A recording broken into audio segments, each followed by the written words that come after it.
Hey there boys and girls, Lucky here and welcome back to another CSGO video. Today I want to help you guys with your view model and your crosshair. This is especially for beginners, but if you're a more advanced player it might also help you as well. So let's get right into it. You want to go to play, offline with bots, workshop, and then you want to use two maps from the workshop. Crash's crosshair generator right here and Crash's view model generator. We'll start out with your view model one.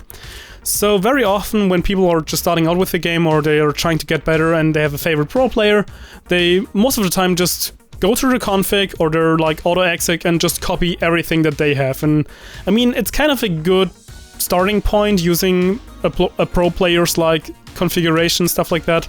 But you really want to find your own. And very often, for example, as you can see right here with my view model, for example, you can customize it like this, which is not the point because just the way it looks right here is personal preference. But there's one big thing that really helps. You can see when I'm jiggle peeking, it's moving just very minorly, almost not at all. And the default view model is this here.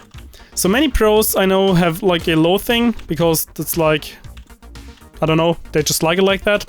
However, if you're starting out and you want to get additional information from just everything that you can get in the game, using the default one is actually a lot better. So if you can see, like if I'm star stepping, I get a better kind of visual representation of what I'm doing because it's a wider, a bigger movement. So that's the first thing. So we want to go to the second map now. Once again, play, offline with bots, workshop, then go to Crash's crosshair generator and go once again. So why am I showing you this? Of course, the more your kind of view model is moving, the more information it's giving back to you. So when you're trying to stutter step, or if you're in a smoke and you're walking against something, you know, okay, I'm not moving anymore, it might be a wall or an enemy or stuff like that. So it's just a lot easier to spot. Especially if you're a newer player, this will help you. Now, as you can see, my crosshair is completely static, and many pro players also use this crosshair.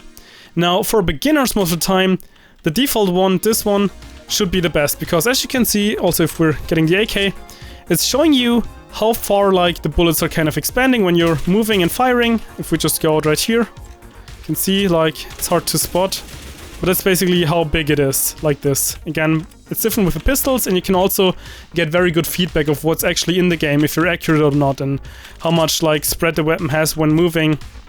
Now, that's very good, and lots of information as well. And my problem with that is, since I'm having the moving, like just get my normal one back, the normal default movement right here with my view model, I already know when I'm moving or when I'm kind of counter stepping or stutter stepping. So the thing now is, I think it's not necessary to have like the additional things of having shown the spread of the weapon, because you want to stay still when firing anyways. You like, that's kind of neat information, but it's useless. Like you want to fire when you're like this right here, like this, not when you're moving like that. That's not what you want to do. So, of course, when you're just using a normal static one, you kind of have to know the pattern, stuff like that, and it's a little harder.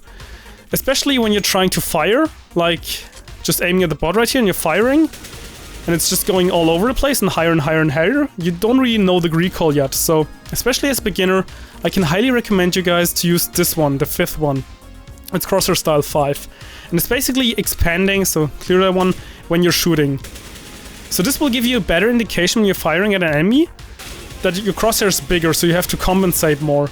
Just in general, when you're spraying, a bigger crosshair will help you with that, just from my experience and feel.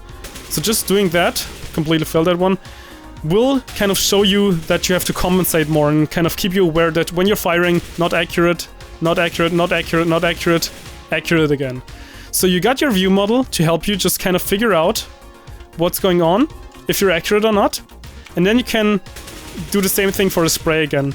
Some people also recommend, like for example, this one, which is also expanding while moving, but I think that's not quite as good, because you have to get a general kind of point of view on the enemy, like right here, and you cannot properly pinpoint him with your crosshair. So like this, especially with like the AK, you have to kind of be very good at pre-aiming anyways, and just using the fifth one is a lot better, because you can pinpoint your enemy very easily like this. You get information from your view model if you're accurate or not while moving, so just by the way the gun looks and the way you're kind of jiggle peeking, stuff like that. And then as soon as you start firing, like right here, you can see that it's getting bigger, meaning, okay, I'm not accurate, I gotta compensate and stuff like that. So I hope this video was somewhat helpful. This is really what I recommend for like new players. Use the default kind of bobbing for the view model and Crosshair Style 5, so you know that when you're firing, you have to compensate, and when you're accurate just from a recoil point of view. And the view model helps you to find out if you're accurate just by showing the gun on the screen, kind of. But yeah, I think so much for now. I hope you enjoyed the video, and luckySkillFaker out.